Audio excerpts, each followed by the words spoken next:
অন্নপূর্ণা ভান্ডার 3000 টাকা স্ট্যাটাসের পরিবর্তন, সবাই পাবেন টাকা।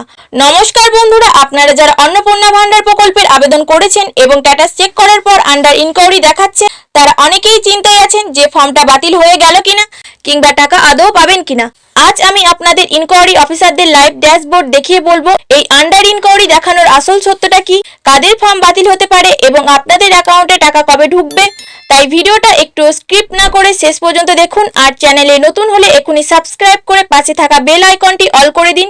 আন্ডার ইনকোয়ারি স্ট্যাটাসের আসল সত্য। প্রথমেই আপনাদের একটা বড় দুশ্চিন্তা দূর করি। স্ট্যাটাসে আন্ডার ইনকোয়ারি দেখাচ্ছে মানেই কিন্তু আপনার ফর্ম বাতিল বা রিজেক্ট হয়ে গেছে, এমনটা একদমই নয়।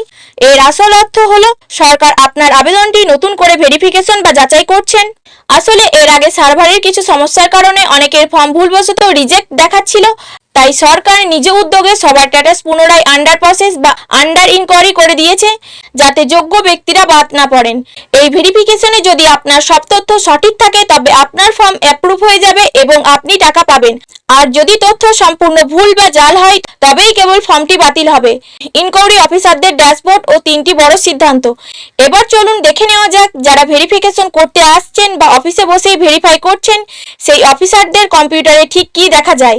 অফিসারদের ড্যাশবোর্ডে মূলত 4টি অপশন থাকে। আন্ডার ইনকোয়ারি, এখানে অফিসাররা আবেদনকারী নাম, ঠিকানা, মোবাইল নম্বর দেখে ভেরিফাই করার সুযোগ পান। সামান্য ভুল থাকলেও তারা এখান থেকে এডিটও করতে পারেন। জনকল্যাণ, যারা অনলাইনে ক্যাম্পে ফর্ম জমা দিয়েছিলেন তাদের লিস্ট এখানেই থাকে।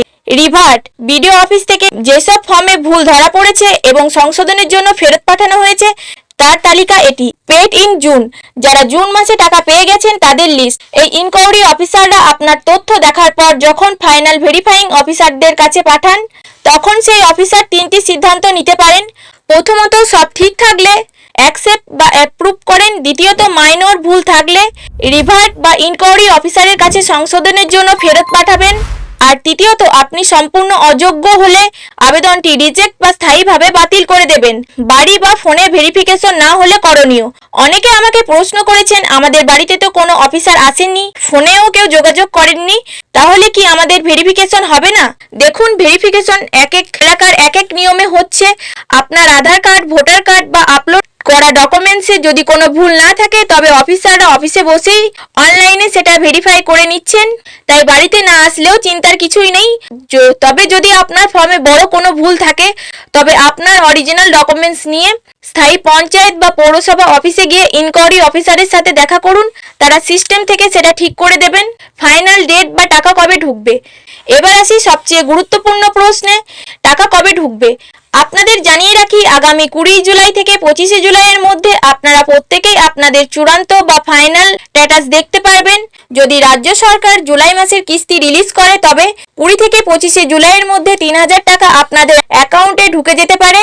আর জুলাই মাসে যদি সরকার টাকা না ছাড়ে তবে আগস্ট মাসে আপনারা নিশ্চিন্তভাবে ডিভিডি ট্রান্সফারের মাধ্যমে ব্যাংক অ্যাকাউন্টে টাকা পেয়ে যাবেন। এছাড়া যাদের আগে পেমেন্ট ফেলিওর দেখাচ্ছিল তাদের আটকে থাকা টাকাও কিন্তু ব্যাংক সার্ভার ঠিক হওয়ার পর ধাপে ধাপে ঢুকতে শুরু করেছে। তাই বন্ধুরা, এই সময়ে কোনো গুজবে কান দেবেন না। আপনার ফর্মে দেওয়া মোবাইল নম্বরটি সবসময় সচল রাখুন। নিয়মিত স্ট্যাটাস চেক করুন। আপনার স্ট্যাটাসে বর্তমানে কি দেখাচ্ছে তা অবশ্যই নিচে কমেন্ট করে আমাকে জানান। ভিডিওটি ভালো লাগলে একটি লাইক দিন এবং বন্ধুদের সাথে প্রচুর শেয়ার করুন। দেখা হচ্ছে পরবর্তী কোনো গুরুত্বপূর্ণ আপডেটের সাথে।